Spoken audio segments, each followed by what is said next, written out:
Hello, welcome. Thank you for coming to the march tonight.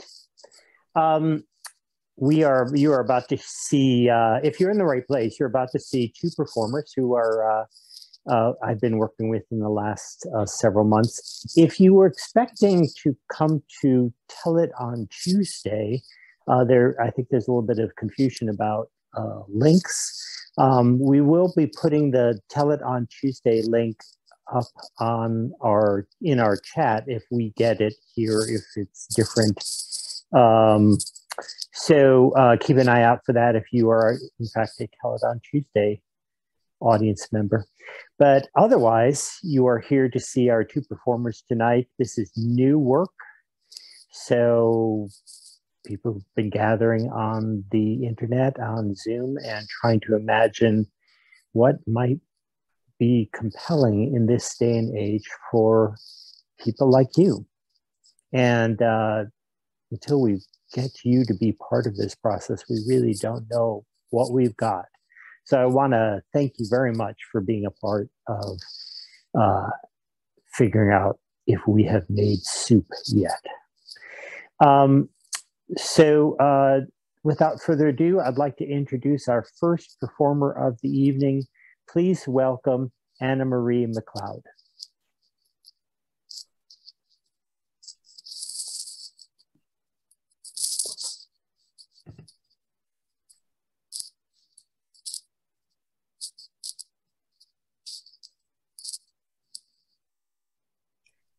Medusa, on an island in the Mediterranean at the beginning of time.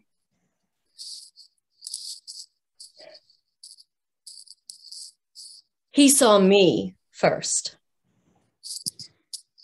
I've been watching you. I was startled.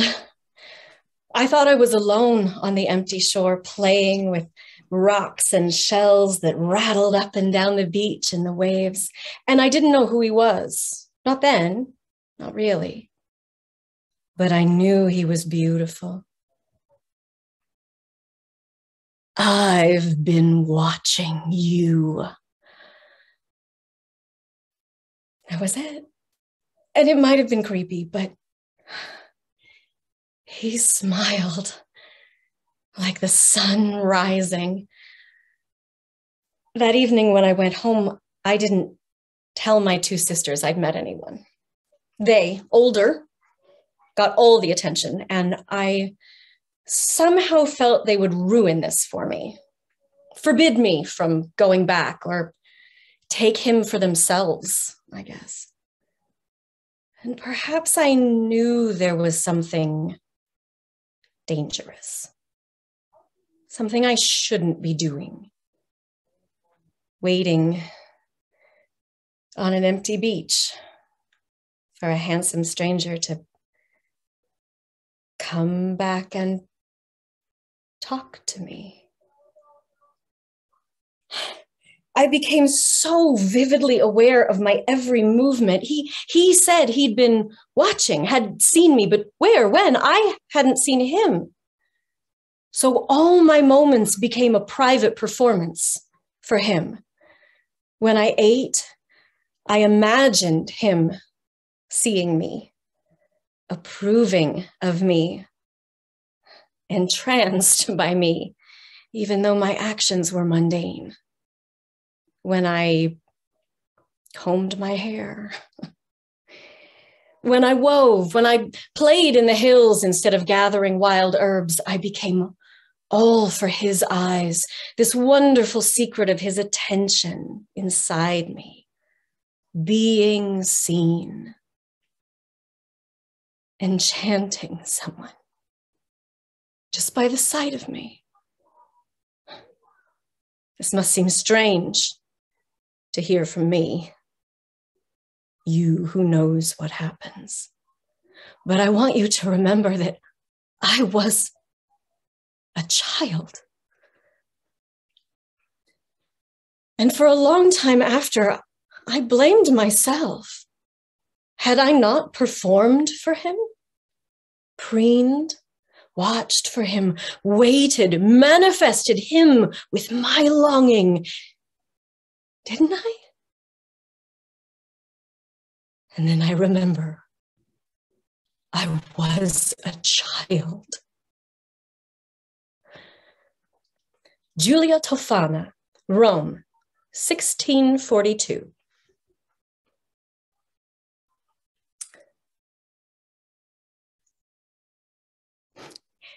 I know you have asked to meet me because of my cosmetics. I offer many luxurious things. Some women like to lighten their hair. I have a poultice you live on only 2 days. MacLeod the donkey milk to whiten her complexion. We recommend the same. I am pleased to be speaking with such a lovely lady such as yourself. They say beauty is evidence of virtue, and I believe this. To be worried, to be hateful, it produces an ugly face. But in you, I see only beauty. I only work for virtuous women. Anna Drashin, Serbia, 1926. Okay, Mila, let Baba see your arm. Oh, yes. Oh, it's healing nicely. Oh, let me see your face. Oh, good. It looks better, fuller. You like the chicken soup, yes? Good. You eat the chicken soup. This is the best for you. It heals the body. I thought the funeral was nice. I was there. I sat in the back. It was nice to see his brothers there. Must be very sad time for them. I'm glad they got the time to say goodbye. Have you ever been down to the shore and walked down to the water, meaning only to get your toes wet? But the waves don't quite come far enough, so you step forward. The water still doesn't come far enough. So you step forward again, again, and again, thinking this time the foam will hiss up and just kiss my toes. And water comes in suddenly, soaking you to your knees, and you can't turn back because the water's sucking at your legs and pulling the sand out from under your feet, and it's all you can do not to fall down and be pulled out. It's like that with love, too, isn't it? You don't feel the heat until the poison has taken hold. No. Of course, I do not tell you what will happen. No, because if I tell, you will not be surprised. Must look like surprise, more natural that way. Shush. I know it's hard. It's very hard. This is a bad sickness. I said that week will be hard, but I want you to recognize now. It is over. And he knew he would die. It's not cruel to die. It's not unnatural. Everyone will die. There is time to die. The Bible says time to die, time to born, time to die, time for health, a time for sickness. The Bible says time for sickness. And it was time.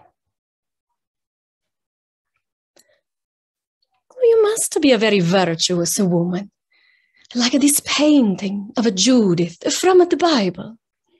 She is a very virtuous woman, very, very beautiful. Because of her beauty, she walked into the camp of the enemy, into the tent of their general, and, well, you see, she won the war. She saved her people because of her beauty. You see her glowing skin, a voluptuous figure, very, very virtuous. Of course, Judith was a widow. It's very hard to do great things with a husband. You have a husband, I understand. Your husband was soldier, yes? To be soldier, what do? You accept you will go, maybe you will die.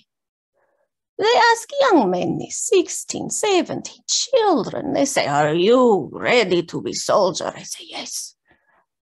They accept they may die. They know they will fight, kill other people. They think they great hero for killing other people. But the fighting does something to the brain. They come back different. They still think they're fighting. I see these things. You think your arm would have been end of it? No. This is how his brain is now. You cannot expect man like this to stop fighting. The act of love is so simple, isn't it? I remember thinking, was that it? I don't feel any different. I don't know what I was expecting exactly, but more, certainly. He had made me feel so special with just his words. But there in the darkness, it hardly seemed to matter I was there. I felt alone even before he left. When he got up, I assured myself it was just for a moment. But the moment stretched out, and I waited, cold and wet on the temple floor. I waited, cold, alone, suddenly afraid for what I had done. I waited and waited. And at some point that night, I knew I would never see him again. And my sisters were right. I was the fool. I had made a fool of myself, and everyone else had known how it was going to end. You knew how it was going to end? What did I expect gods to do? Turn me into stars? Into a constellation to be adored? No. I had been a wager with his brother that he had won. I could have her, Poseidon must have said to Zeus. I could have her, and she'd come willingly. Not like your trickery, brother. Turn into a bull, a swan, golden rain, bullshit. I could have her, and she'd come willingly. And I did. Poseidon won. Zeus lost. But I paid. Wives are very valuable. And they say they financed the war with Milano on the currency of the betrothal of our daughters. And for your wedding, when they carried your cassone, your wedding chest, from the house of your father to the house of your new husband, what a scene was carved upon it. Europa being carried off by Zeus. Danae violated in her impassable tower. What mythological rape was carved into your wedding day? Do you know what will be chosen for your daughters?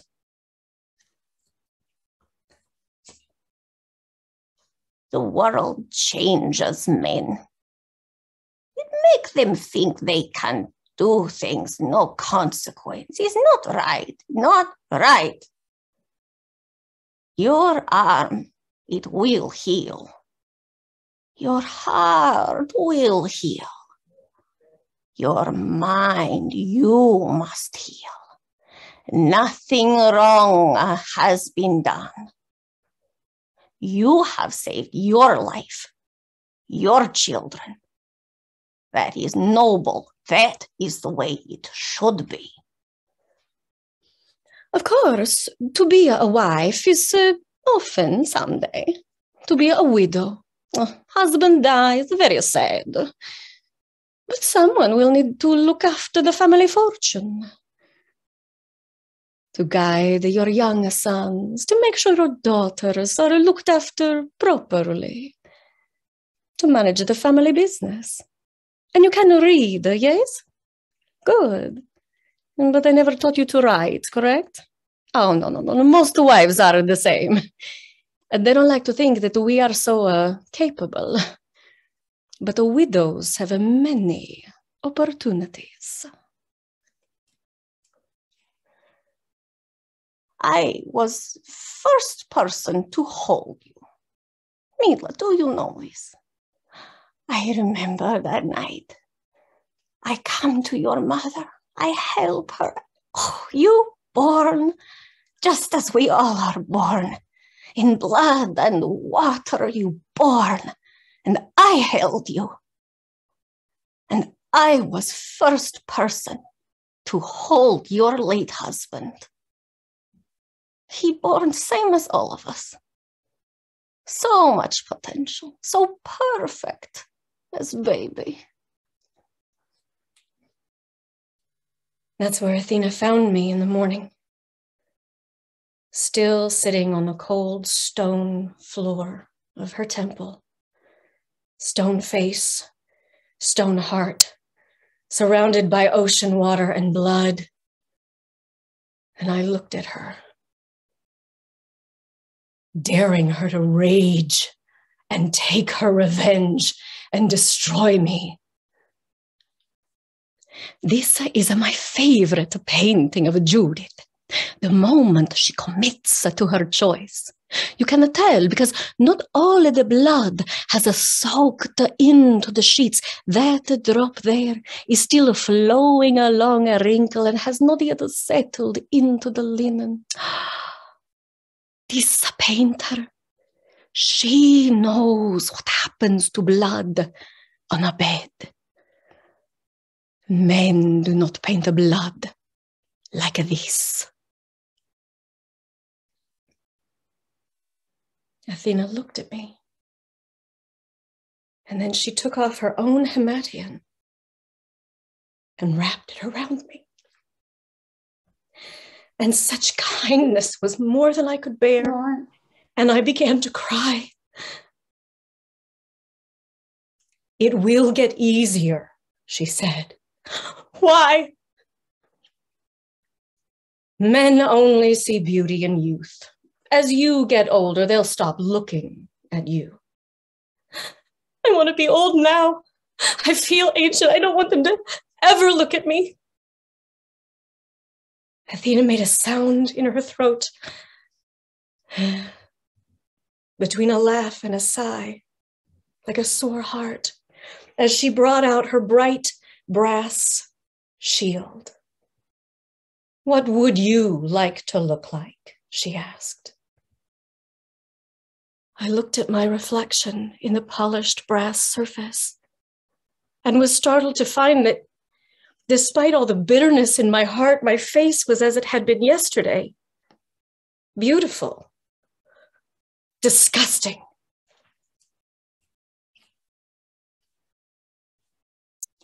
People say good. People say bad. No. It's no good and bad. It's one thing. I love my chickens. They give me eggs. But if I eat lots of eggs, I don't get so many chicks. I poison foxes that come for my chickens. Fox die, chicken live. Chicken die, fox live. You cannot have life without something dying. Life, death is same thing. And he knew he would die. But now you will live. Your children will live. And through them, he does too. I dipped my fingers in the blood on the floor, and I drew on my reflection on Athena's shield. Jagged, snaky hair. Deep lines around my eyes. Sharp teeth in a downturned mouth, a forked tongue spitting out. And I screamed a silent scream at myself.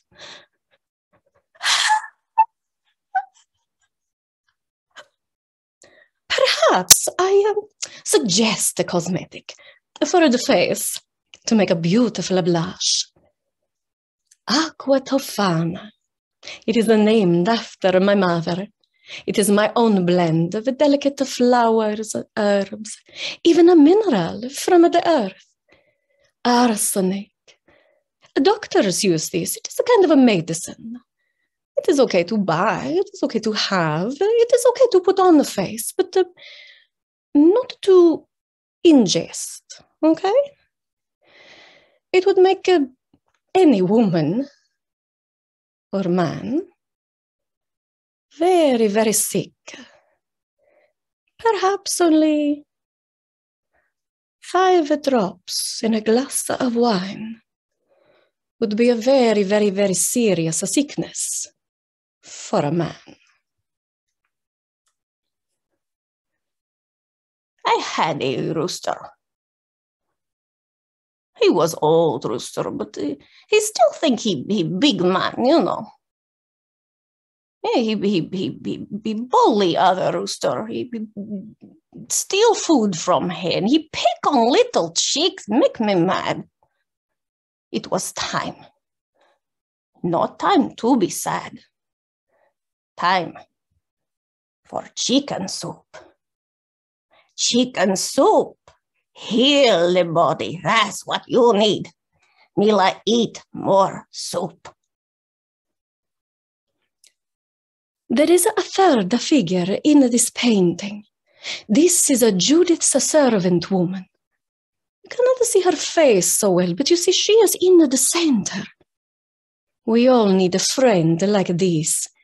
Judith holds the sword, but her friend holds down the man for her. Perhaps you will let me to be your friend.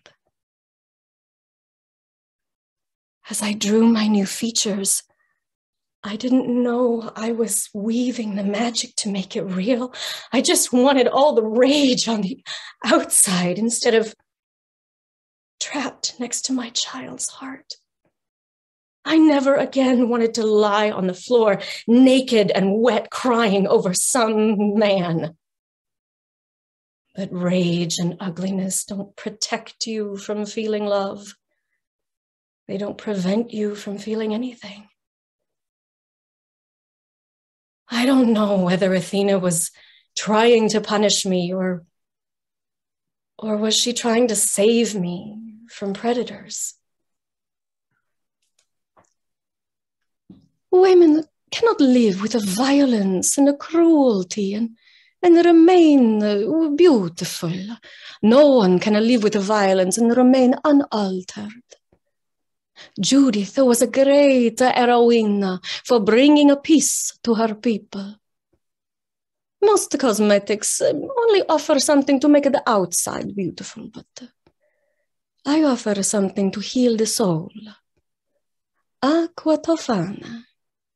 For a peaceful life. Capisci?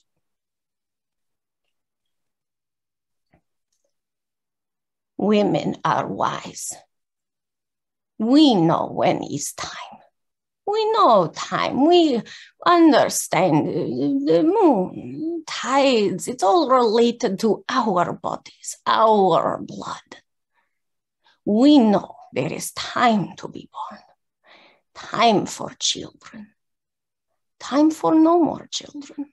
I was relieved when I could have no more children because so many of my own I could not save.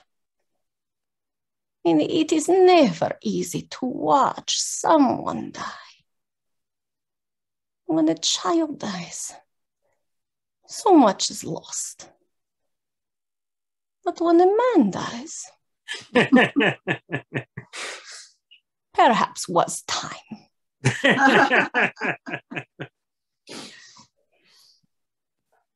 All I wanted in that moment was power. And the magic in my veins made my very face a shield for my body. But you can't shield your heart. So was I punishing myself? Was I saving myself? Neither. I was growing. And growth is painful. And it took many years before I could shed my skin of vengeance and appear before you as I do now. So I won't ask you to stop being angry, to forgive quickly, or to pretend as if all of this does not change you.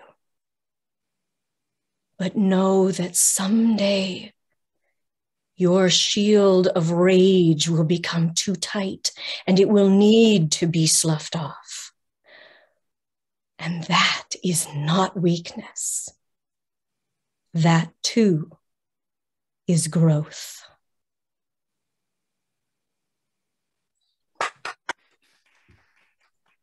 Yay. Yay. Yay.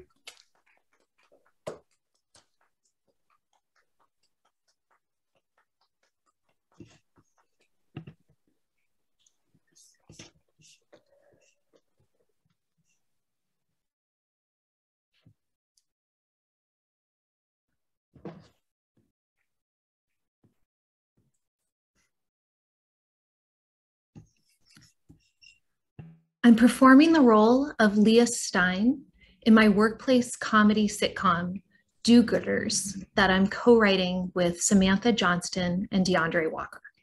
I'll be performing 4 scenes.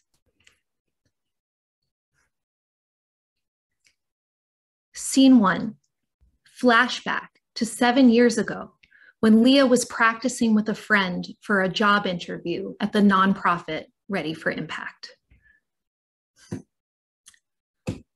Okay, so you're gonna say, how do you deal with conflict? Good question. Well, I can say that I definitely don't shy away from conflict. I mean, sometimes you just need to talk things out. You know, I often played the role of the peacemaker in my family. See, having 2 parents who are lawyers, including a human rights lawyer, makes life intense sometimes. My parents were fighting about anything and everything, from money to politics to how to load the dishwasher. The sounds of litigation were constantly coming out of our kitchen. But luckily for my brother and I, their fights often ended with a trip down the street to Dunkin' Donuts to pick up a little caffeinated nightcap for them and some chocolate glazed donuts for us for breakfast. Just a little something to make up for all the years of therapy we'd have to endure because of their, relationship dysfunction. So anyways, one day they were really going at it and I was like 7 years old. Peter, if you put the toaster next to the sink, water could splash up and electrocute us. Barbara, you're being ridiculous. The plug is on the other side. Oh, I'm being ridiculous? Did you somehow forget that you forgot the toilet paper on our camping trip last year? Now, my parents were the masters at the art of historical recrimination. The toilet paper? The toilet paper? You got us lost on the hike for 2.5 hours. The children could have died.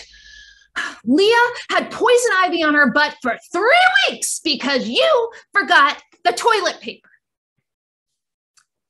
Now, I knew from the Oprah Winfrey show that all of this yelling was not good for my development, but I didn't know how, as a mere 7-year-old, I could stop it. But always looking for new ideas, a natural problem solver, I was inspired by a scene where they resolved a conflict in one of my favorite television shows, Our House, starring a very young Shannon Doherty.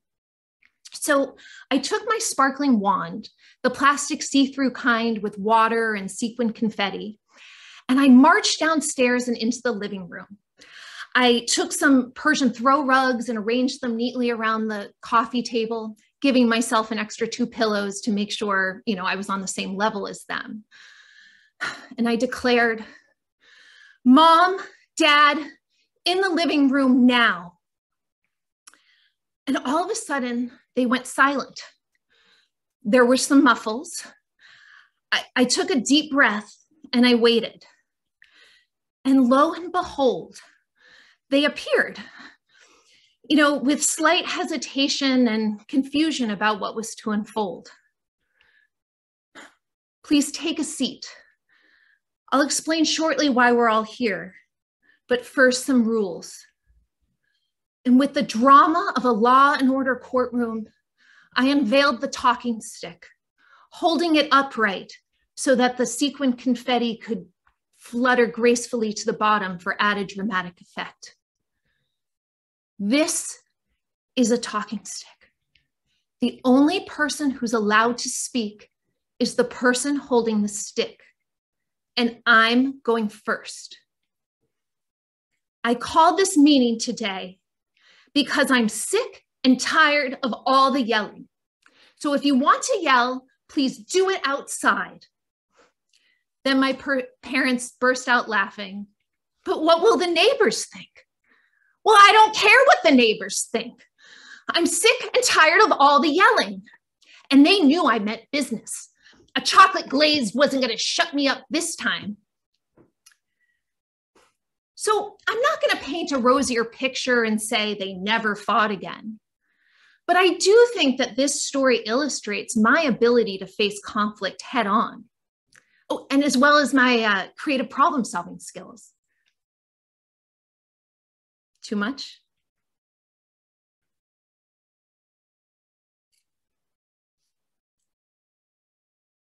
Scene 2, present day, Leah meets with her boss, Austin.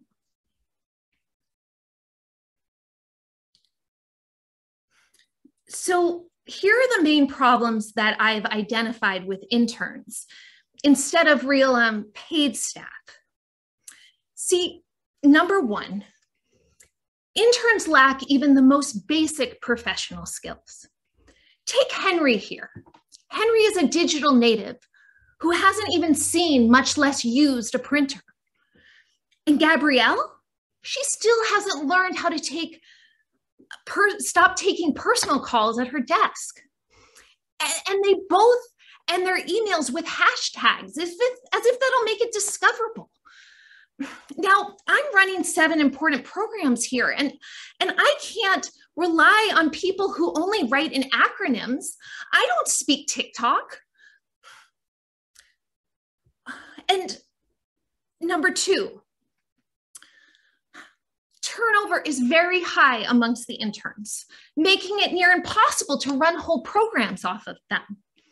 And I know that we try to keep some of them, but the best ones always go on to Uber, or even worse, Facebook.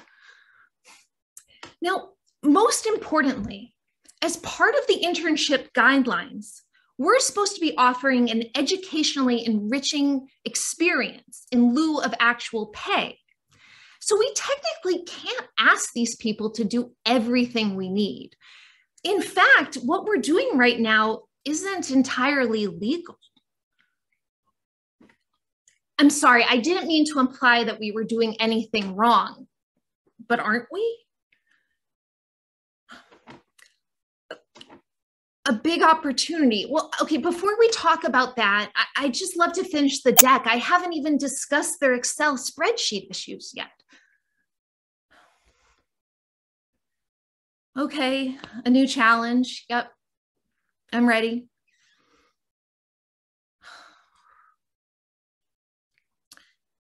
So you're saying that now I'm responsible for the success of every intern, not just mine.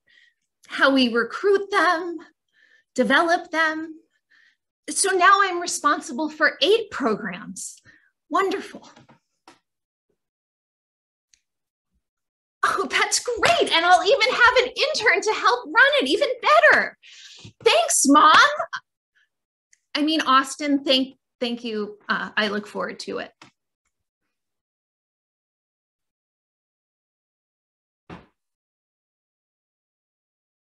Scene 3, Leah is in the server closet at work with her best friend, Jason, discussing the spoon crisis.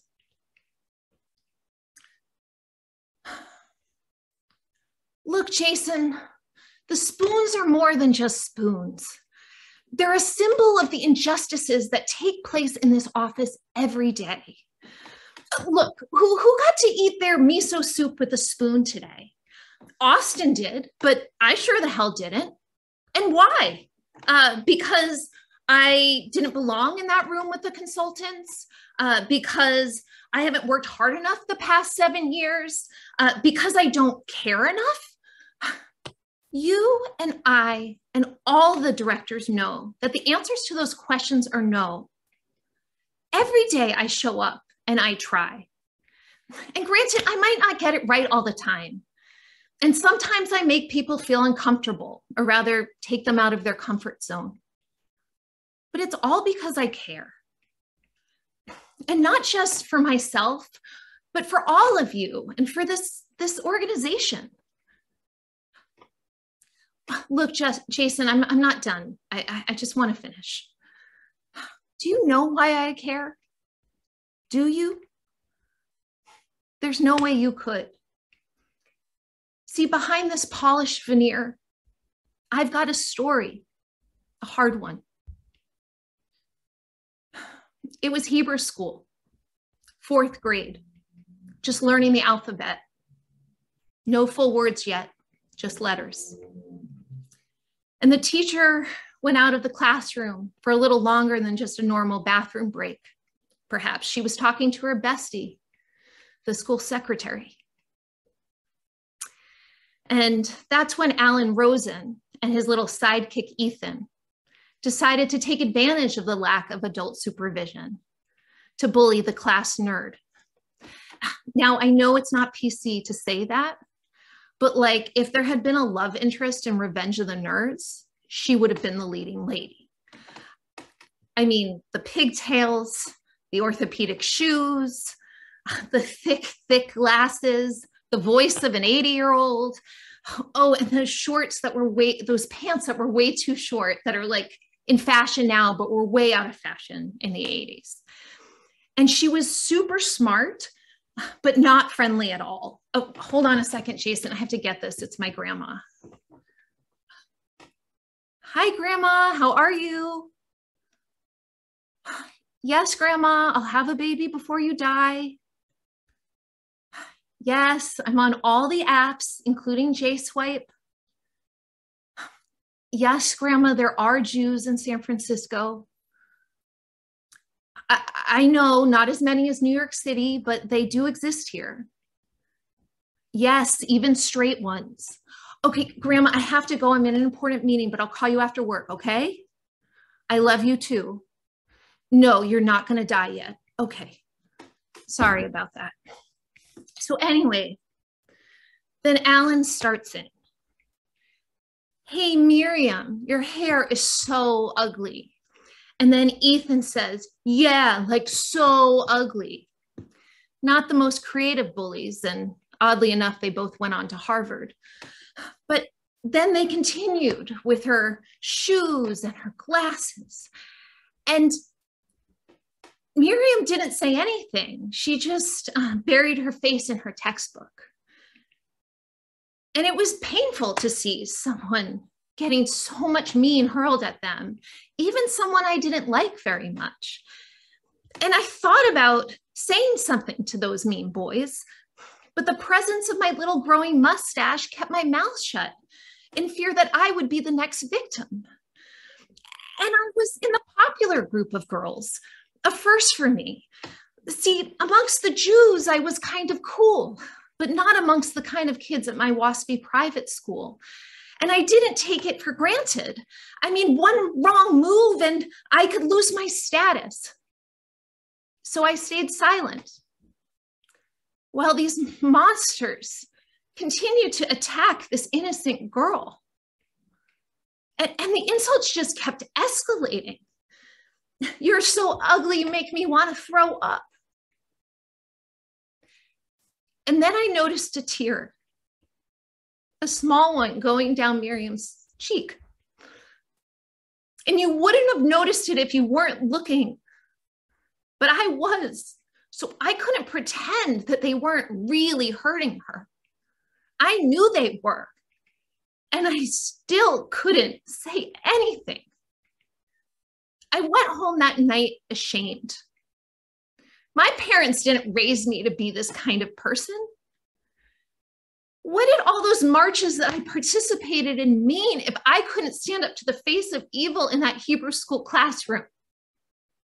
So I made a plan that night to show the class and myself who Leah Stein really was, not a coward.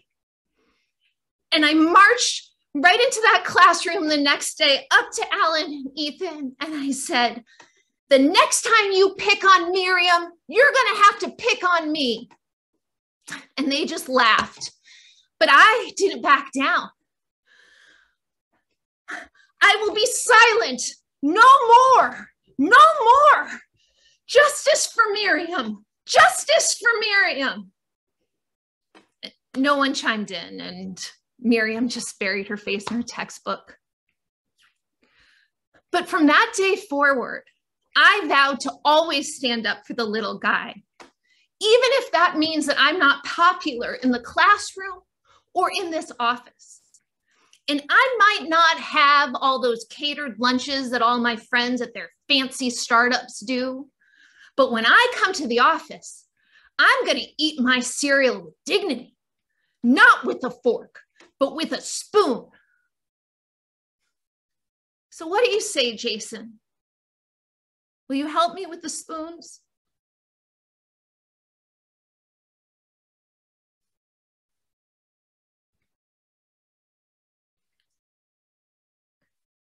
Scene 4. Leah goes on a first date. So in short, I really want to make a large impact in the world. I mean, there's nothing better than teaching a kid how to read, but there's just so many people I can reach in one classroom. And I've always been entrepreneurial and innovative, just like you tech guys. You know, when I ran this after school program, I created a closed recycling loop with the used milk containers from the children. And I tried to get the whole district to adopt it, but they shut it down for hygienic concerns. And that's the reason why I joined my nonprofit, Ready for Impact, because I wanted to work somewhere fresh and open to new ideas where I wouldn't be crushed under the weight of bureaucracy. See, as a child, I was very entrepreneurial too, and I ran a babysitting empire. And I had all these younger kids working for me, and of course I'd take a cut. And then I would make scrunchies and I'd sell them to the parents because, you know, always an opportunity to upsell. And then in 8th grade, I actually sold the business to a neighborhood kid so I could move on to video games. I started recording all of the passcodes on the different levels so I could sell them to the kids in my class. You know, if the internet had existed back then, I would have been rich. And so now I want to take all these skills and I want to disrupt the nonprofit industrial complex and really make a large difference on a large scale. And you see, yes, okay, what do I like to do in my free time? Well, I really like using my hands. See, I've always just been very tactile, like I can't stop touching things. And I really love clay, and I've been working on a sculpture project for quite some time. Okay, so have you ever seen two dogs that are drastically different sizes standing next to each other so that the smaller dog, no matter how old he is, looks like a puppy? That's what I live for. It's so fucking cute. And I just want that cuteness all the time. And then I realized, why do I have to wait for the cuteness when I can create it myself? And this inspired me to start making miniature objects of all the objects in my house. Anything from plants to the coffee maker to the toilet paper rack. And I use this plastic clay called Sculpey that you bake in the toaster oven. I actually have a designated toaster oven because, you know, even though they say it's non-toxic, you really can't trust anybody these days, especially when it comes to plastics. I don't know if you know this, but like your Nalgene bottle, even when it says it's BPA free, that doesn't mean that there aren't a lot of other toxic shit in it. So anyways, everything is like the size of my thumbnail or smaller. And the smaller it is, the longer it takes. And, you know, and it's so satisfying. See, I take the clay and I knead it so it's nice and warm and soft, and you can manipulate it to do whatever you want. You know, you should try it sometime. I actually used to be an art teacher, so, you know, maybe for our second date, I could teach you. I mean, if you want to go on a second date, I'd like that.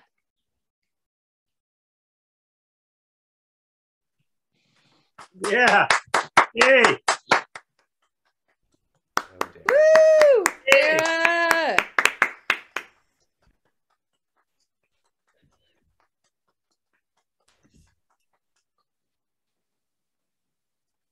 Thank you all very much for coming to the Marsh tonight. And thanks to the performers, and hope to see you here again soon.